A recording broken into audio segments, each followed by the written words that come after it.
ரொம்பவே simple and சட்டுன்னு செஞ்சு முடிக்கிற மாதிரி ஒரு லஞ்ச் பாக்ஸ் ரெசிபி புளியோதரை நம்ம எல்லாரோட ஃபேவரட். எப்படி செய்கிறதுன்னு பார்க்கலாமா? ஃபர்ஸ்ட் அதுக்காக பேன் சூடானதும் 1 ஸ்பூன் கடலைப்பருப்பு, 1 ஸ்பூன் உருட்டுளுந்து, 1 ஸ்பூன் மல்லி, 1 ஸ்பூன் நல்ல மிளகு, 1/2 ஸ்பூன் ஜீரகம், 1/4 ஸ்பூன் வெந்தயம், 4-5 போல் காஞ்ச மிளகாய் இவ்வளோத்தையும் சேர்த்து நல்லாவே கோல்டன் ப்ரௌன் கலருக்கு ரோஸ்ட் பண்ணிக்கோங்க.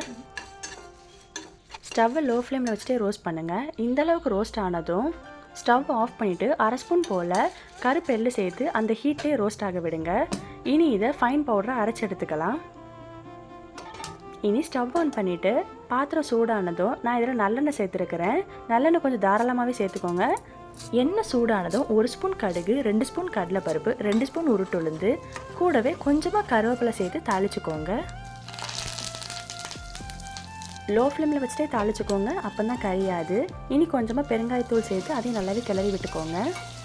அப்புறமா கொஞ்சம் வறுத்த வேர்க்கடலை, கொஞ்சமாக அண்டிப்பருப்பு இவ்வளோத்தையும் சேர்த்து அதையும் நல்லாவே கிளறி விட்டுக்கோங்க.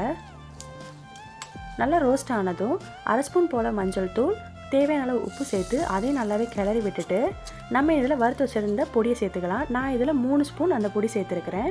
அதையும் சேர்த்து நல்லாவே கிளறி விட்டுக்கோங்க.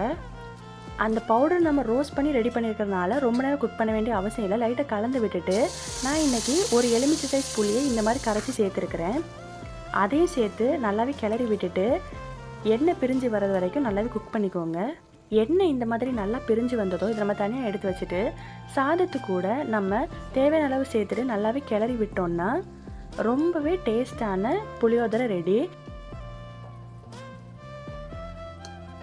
இந்த பேஸ்ட்டை நீங்கள் ஸ்டோர் பண்ணி கூட யூஸ் பண்ணலாம். தேவைப்படும் போதெல்லாம் இந்த மாதிரி சாதத்து கூட மிக்ஸ் பண்ணி சாப்பிட்டிங்கன்னா அட்டகாசமான புளியோதரை ரெடி.